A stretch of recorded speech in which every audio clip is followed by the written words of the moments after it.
Catus Maximus here. This is going to be it for the PT Performance Tools reviews for a little while. I have a few more, but I'll sprinkle them in here and there. These are the NOx and soot sensors for Cummins diesel engines, that's what they say, from 2014. And these are getting pretty common on diesel engines because of modern emissions regulations. So just like all the open mouth crow's feet sockets for oxygen sensors and those types of things, these are now, you need more of them for diesel motors. What I thought was distinctive is these were pretty cheap. They are laser etched. You have a 30 millimeter and a 24 millimeter. They're kind of interesting because they are offset on one side with a 12 point, and they are flush on the second side with a 6 point. And you're probably noticing that these are a little bit strange looking. These are cast steel sockets, and so that's kind of the point, is even though they're cheap and a lot of those sensors just aren't held in or are particularly tight. I know with oxygen sensors it can vary. Have had some where they just come out super easy and others where they're totally jammed up, and I assume that'll be the same with NOx and soot sensors. If you're somewhere where it's very salty near the ocean, etc., those things may get pretty jammed. Now these sockets these crow's feet do have some pretty darn thick walls, have a pretty thick cross section, so they have quite a bit of support, but I still think it's a little cheap of them to have done cast steel. And we know it's cast because one, it's this rough finish. The way the teeth are, we can see that that wasn't any kind of a broaching operation. That was just a decent quality cast steel, but nonetheless, there's just no evidence of any actual machining processes. We also don't see any evidence of a flashing line where this was a piece of metal being crushed. We don't see any evidence of a sanding or finishing operation where they may have ground that flashing off. So that would be my big criticisms. They are pretty well oiled. And since you only have a 24 and a 30 millimeter, not too hard to get them confused, even though they only have laser etching. So I kind of think it's interesting, the design, the idea of these.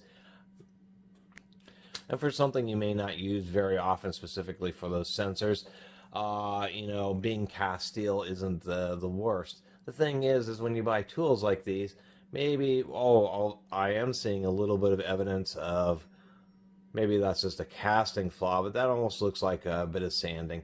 Anyway, if you're going to use, these can be applied to many other situations besides just sensors, because 24 and 30 millimeters are not that uncommon a size, and there may be certain types of situations, whether it's automotive or diesel trucks or service and repair, a variety of things where these types of sockets may come in handy. So it would be nice if they had maybe charged you a few bucks more and gave you some forged ones, because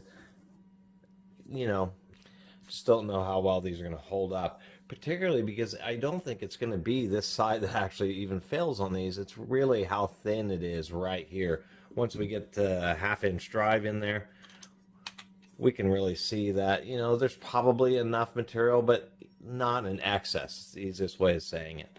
And this is one example. You could use these with an extension to get a nice offset, or of course just be able to plug them straight into a breaker bar and just break them that way.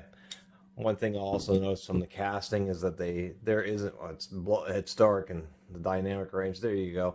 There isn't any undercuts to really hold a ball detent, although surprisingly enough, they did do the reliefs for the fluting on the drive end. So anyway, that was my kind of basic review of these NOx and soot sensor sockets.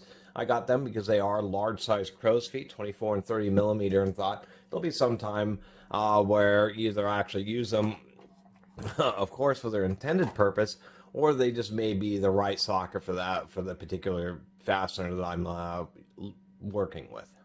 Another thing to comment is I actually kind of like the idea of these where you have a crow's foot, but one side is offset and one side is flat. And I should look around. There's probably some company that is making just regular sets of crow's feet that have this style of design. But once again, this is PT's Wheelhouse, making specialty tools.